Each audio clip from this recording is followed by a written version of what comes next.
Y como todos los ecuatorianos saben, y el mundo, el país está sumamente complicada para hacer inversiones y sobre todo por la misma crisis económica que está atravesando y la misma crisis de inseguridad por la que estamos viviendo los ecuatorianos. Sin embargo, a través del Comité Interinstitucional Público-Privado se pretende hacer nuevas inversiones y han aprobado 7 proyectos que son importantes para ejecutar varias obras que son fundamentales para el desarrollo del país. Y sobre este tema vamos a conversar con Pablo Ceballos, secretario de Inversiones Público-Privado, a quien le damos la cordial bienvenida a Noticias Oromar.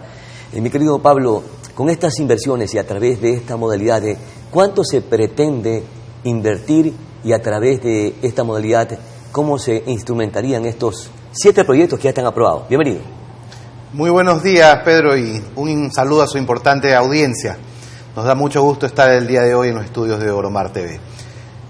El Comité Interinstitucional de Asociaciones Público-Privadas ha aprobado un portafolio inicial de proyectos que corresponden, como usted bien lo mencionó, a 7 proyectos que implican una inversión de aproximadamente 2.300 millones de dólares en la reconstrucción, mantenimiento, atención de puntos críticos y operación de 6 proyectos viales y un proyecto portuario.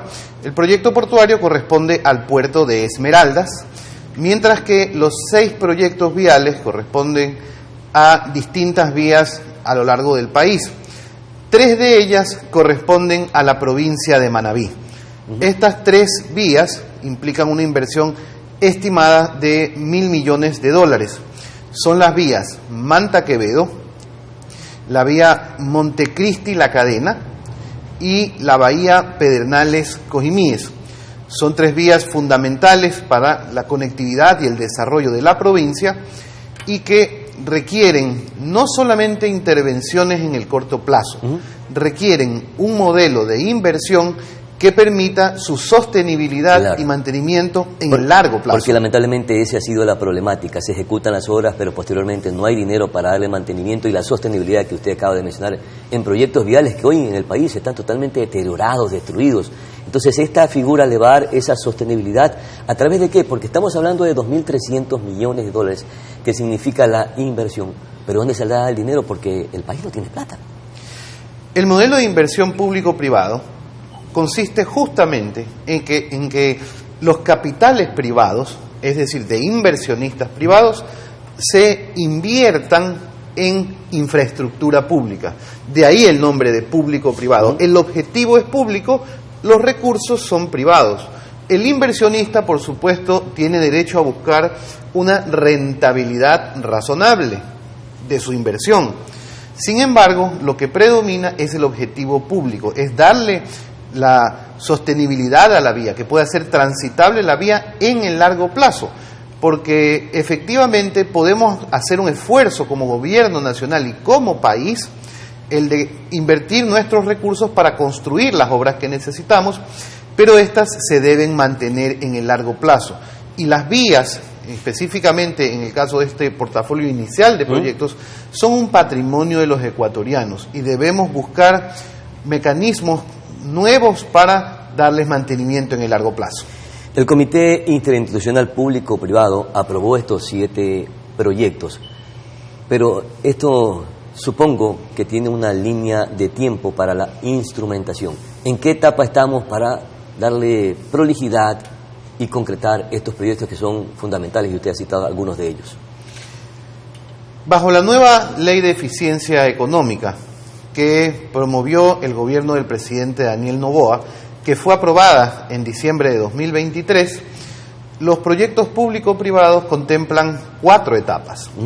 La primera de ellas es la etapa de elegibilidad, porque los proyectos, para que sean sostenibles y que superen los ciclos políticos, porque si voy a tener un contrato de 30 años, voy a pasar por varios gobiernos como inversionista. Y la única forma de que esa inversión sea sostenible es que el proyecto sea prioritario para el país. La primera etapa es escoger bien los proyectos, que se ha superado esa primera etapa en los casos ya mencionados. Es donde ya nos encontramos, que se han escogido los proyectos y están aprobados los proyectos. Esa es la primera fase que ya la superamos. Ya, o sea, faltarían 3 etapas. Sí, la segunda fase es contratar los estudios para armar y estructurar los proyectos. En esa fase nos encontramos ya iniciando con los proyectos mencionados. Los que están más avanzados con sus estudios son la Manta Quevedo y el proyecto que une Quito con el oriente, que es la Pifollé de Baeza. Luego de la etapa de estructuración y estudios, viene una etapa ya de concurso público y luego comienza la ejecución y las obras. Pablo, estos temas recuerdo haberlos conversado justamente aquí en este estudio de Noticias Oromar con el exministro de Obras Públicas, Darío Herrera, y varios de estos proyectos estaban en proceso de ejecución o de instrumentación a través de las modalidades que ustedes están expresando. No han ganado ventaja ni tiempo, tomando en consideración que estos proyectos eran del gobierno anterior y ya estaban un poco avanzados, ¿o no? Vale la pena hacer una aclaración.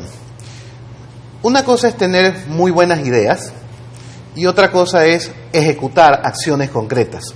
O sea, el gobierno anterior tuvo buenas ideas pero no las concretó. Eso es lo que quiere decir. Muchas de sus ideas son rescatables, sin embargo, nos hemos encontrado con que en primer lugar no se logró aprobar la ley que se necesitaba para sacar adelante estos proyectos. El gobierno del presidente Noboa, jugándose su capital político, logró hacer aprobar esta ley por la Asamblea Nacional. En segundo lugar, justamente las recomendaciones de los organismos internacionales es que los proyectos tengan un carácter oficial y no sean solo buenas intenciones. Ese carácter oficial se lo da por la aprobación del Comité Interinstitucional, que no es cualquier comité, es un comité integrado por un delegado del presidente, por el ministro de Finanzas, por la Secretaría General de Planificación, el Ministerio de Transporte y el Ministerio de la Producción. Y además, un factor importante, la presencia de los ministros en ese comité es indelegable. Son las máximas autoridades de la Administración Pública Nacional las que han aprobado esos proyectos y le han dado su respaldo. Entonces, ¿cuál es la diferencia? Que ahora tenemos un marco legal que nos permite hacer los proyectos, que los proyectos ya no son solamente buenas intenciones, son proyectos oficiales del gobierno nacional y del país, y además de que vamos a empezar ahora sí la etapa de estructuración y de estudios. Pablo, sin lugar a dudas, esta propuesta, esta iniciativa es muy, pero muy válida porque el país, como dije al principio, no tiene dinero. Sin embargo, para poder instrumentar estos proyectos a través de alianzas público-privadas, se necesitan también tener aliados o empresas transnacionales o gobiernos amigos que pudieran hacer las inversiones. Le pregunto entonces, ¿tenemos estos aliados o tenemos estos gobiernos que pudieran ser parte de estos proyectos? En la etapa en que nos encontramos, necesitamos contratar y contar con el apoyo de expertos internacionales que armen los mejores proyectos, para que estos proyectos sean atractivos para esos inversionistas que usted menciona. Pero estos proyectos están armados, los 7 primeros que ustedes aprobaron. Esos proyectos están armados al nivel de perfil de proyecto, es decir, que tienen los estudios iniciales. Luego hay que superar otras etapas de estudios. Entonces ya estamos en esas etapas de estudios donde vamos a contar con el apoyo del Banco Mundial, del Banco Interamericano de Desarrollo y de los expertos que ellos contraten para apoyar nuestra gestión. Porque hay que tener presente un aspecto que es fundamental. Además de tener los proyectos a nivel de ingeniería, es decir, de contratar el alcance de las obras, si va a ser un recapeo, si va a ser una ampliación de la vía, se requiere una estructuración financiera. Es decir, necesitamos un análisis financiero que nos diga que este proyecto es atractivo y que genera un retorno para el inversionista. Claro. En esos estudios nos encontramos en este momento. Habría que también analizar el tema de la seguridad política, la seguridad jurídica, porque esos son elementos importantes para que el inversionista pueda decidir o no en invertir.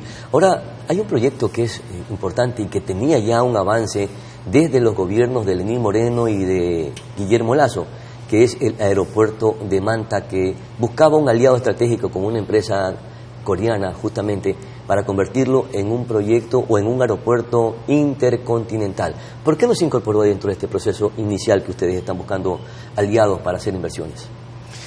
Muchas gracias por la pregunta, porque eso me permite retomar un aspecto importante, y es que este portafolio de proyectos es la cartera inicial, es decir, que seguimos trabajando para incorporar otros proyectos en el portafolio de inversiones y en el Registro Nacional de Proyectos, y uno de esos proyectos es justamente el Aeropuerto Internacional Eloy Alfaro de Manta, que requiere de un operador internacional que lo mantenga, que lo opere y que además traiga una estrategia comercial para desarrollar nuevas rutas y potenciar las rutas existentes.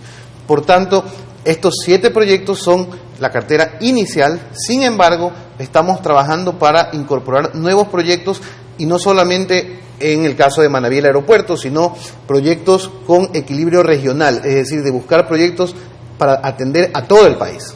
Perfecto. Estos procesos toman su tiempo y tienen una línea de tiempo, valga la redundancia, Pablo.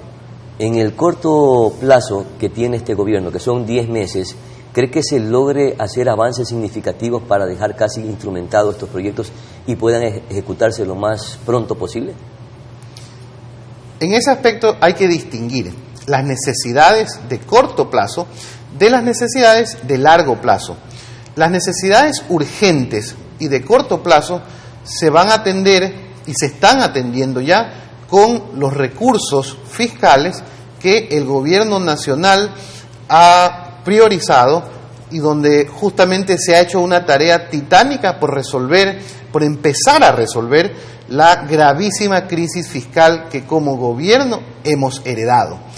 Y además de las necesidades urgentes, no podemos dejar de mirar los objetivos de largo plazo del país.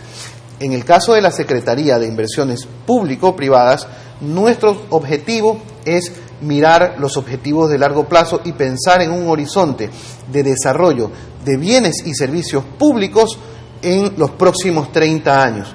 Por eso es importante destacar, nosotros trabajamos como un equipo de gobierno, atendiendo a través de los ministerios las inversiones de corto plazo y las inversiones urgentes, y a través de la Secretaría de Inversiones Público-Privadas los objetivos de largo plazo y de desarrollo. Esperemos que esta vez sí se hagan realidad estos proyectos de inversiones, porque en los gobiernos anteriores creo que cero de ejecución de obras. Muchísimas gracias, Pablo Ceballos, secretario de Inversiones Público-Privadas. Nosotros nos vamos a una pausa publicitaria, regresamos con mucha más información en Noticias Oro Marte.